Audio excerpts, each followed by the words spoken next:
Donald Trump is kind of like that person you meet at a bar right before a last call that looks incredible, everything they say is great, and hell, you even think there's a future there. But then you wake up the next morning and see this.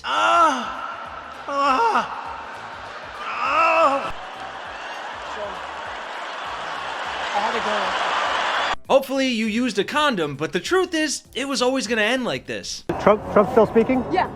You guys leaving early? You guys leaving early? Yeah. Taking off? Hey, you guys leaving early? Yeah. All right. Leaving the rally early? Yeah. Yeah. You guys leaving early? Yeah. You guys leaving early? Yeah. Yeah. The maggots are waking up from an 8-year hangover, and it's no wonder they feel like trash. But the good news is, some of them are finally saying, wait a minute, I've seen this movie before. Why did you decide to leave early? I've heard it before. Heard it before, it's kind of boring. Yeah.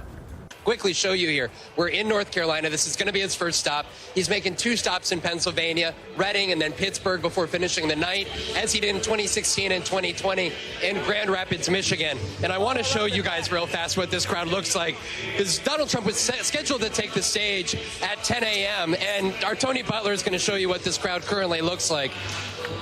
We're looking at about a capacity about 70% full here. And for 9 years, I'm going to have Tony Pan to the right. For 9 years, we have talked about the enthusiasm and the masses that have come out for Trump's rallies time and again, even at his politically lowest points, including in 2022.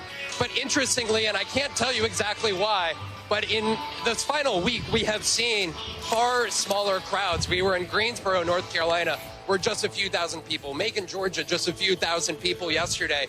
What does that mean? Ultimately, you can only discern so much from what crowd sizes look like. But interestingly, for the first time since I've been covering Donald Trump since 2015, there's been us in the press that have been looking around questioning why the crowd sizes have been less than what we are accustomed to. Look, the reporter there is right. We can't tell a whole lot about the election from Trump's ever-diminishing brain function and crowd sizes, even when they look like this. Unburden ourselves and get rid of the book.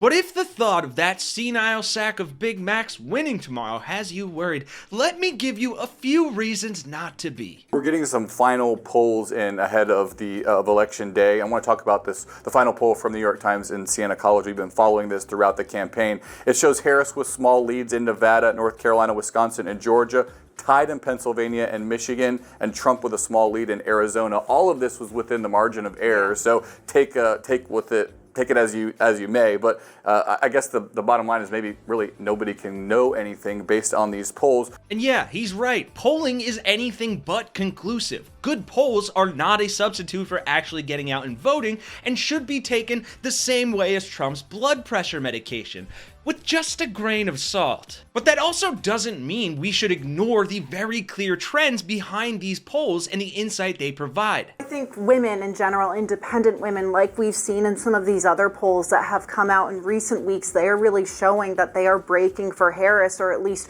showing some enthusiasm. The Trump campaign will point to other polls. They really came out against this poll yesterday, but it's important to point out that it is very much within the margin of error. But I would point to those independent women, particularly in these suburban parts, suburban Detroit, suburban Phoenix, Las Vegas, these big cities. Watch out for the independent swing voters there that are women. I think they're going to be deciders. In the past few polls we've got, whether it's from the New York Times, the Des Moines Register, etc., those are showing higher enthusiasm among women, really in a race that has become sort of a man versus woman, boy versus girl race in the election. When Harris wins tomorrow and America decides to take this waddling pile of trash to the curb, it will be because of women voters, particularly in those swing states who are fed up with Trump's crap. Sir, I just think it's inappropriate for you to say. I said, well, I'm going to do it whether the women like it or not. I'm going to do it whether the women like it or not. Whether the women like it or not. Whether the women like it or not. Whether the women like it or not. Whether the women like it or not. I'm going to do it whether the women like it or not. I'm going to be a daddy.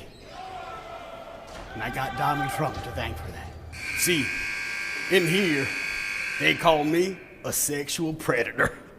But that don't matter. Because Donald Trump understands people like me. Thanks to him and his Supreme Court judges, she's got to carry my baby for the next 9 months, whether she likes it or not.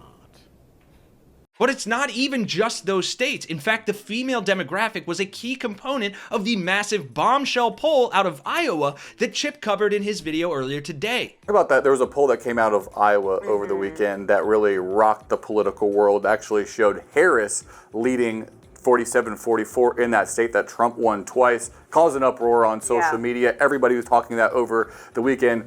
One, what did you think of that poll? And two, if it's anywhere close to being correct, what does that mean for the rest of the states that are in? Yeah, so the pollster, Ann Salter, is quite good. She's widely respected, and she's gotten it right a number of times. At the same time, though, I think she would say this, she has said this, the poll had a 6-point margin of error, so take it with a grain of salt. I think the more interesting part of that poll is, once again, going back to these independent women. So Harris leading by 28 points with that group in this poll. And then, of course, with women over 65 by 35 points. We know that voters over the age of 65 tend to lean more Republican. So that's a big warning sign for Donald Trump. But as we showed at the top of the video, it is not just women voters. With the election playing out tomorrow, we have so many people in this country wondering, how the hell is this election so close? And then in that group, you have another specific group wondering, how does Trump still have so much unwavering support? You know, in order to even begin to answer that question, I think we also need to ask another question. One that really isn't talked about nearly enough in the media these days, and that is,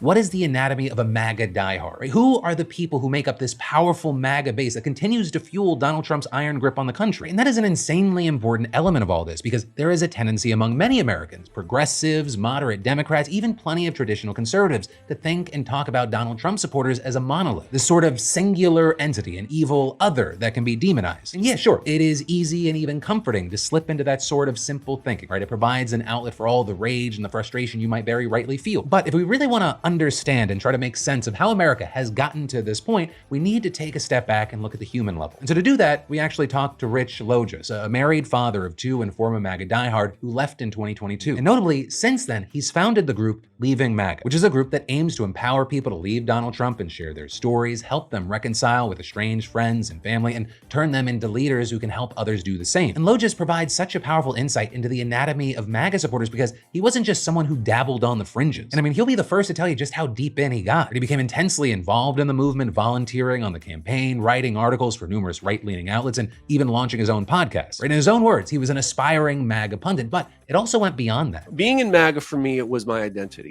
As much as I'm embarrassed to admit this, the truth is, because I feel it's important to be transparent, my MAGA second family often took precedence over my actual blood family. You know, it is very powerful to feel like you identify with a community in that way, especially if you never have before. So it can be very easy to just throw yourself into it entirely. And so also those feelings of power and inclusion, they can be very hard to walk away from. And that is incredibly important because it really hits at the core of the central question that we started with. Who really are the people within MAGA? And this, as Lojas explains, that a big part of the reason people stay is simply because it's incredibly difficult to leave. Even if folks end up knowing deep down that they should leave, they don't because they long for that community and connection and they don't know where else they can get it. The ones who know they should leave probably won't, because it's more comfortable to usually stay in a place they know they shouldn't be if they don't have a new place to go. Because if you don't know where to go, you're just going to be a lost and wandering soul without a new destination place. And I'll link to the full interview down below for those who want to check it out. But it is clear that Trump's intoxicating grip on the country is loosening, even among his most fervent supporters. And the analogy to them being in a cult is made all the time, often probably rightly at their expense,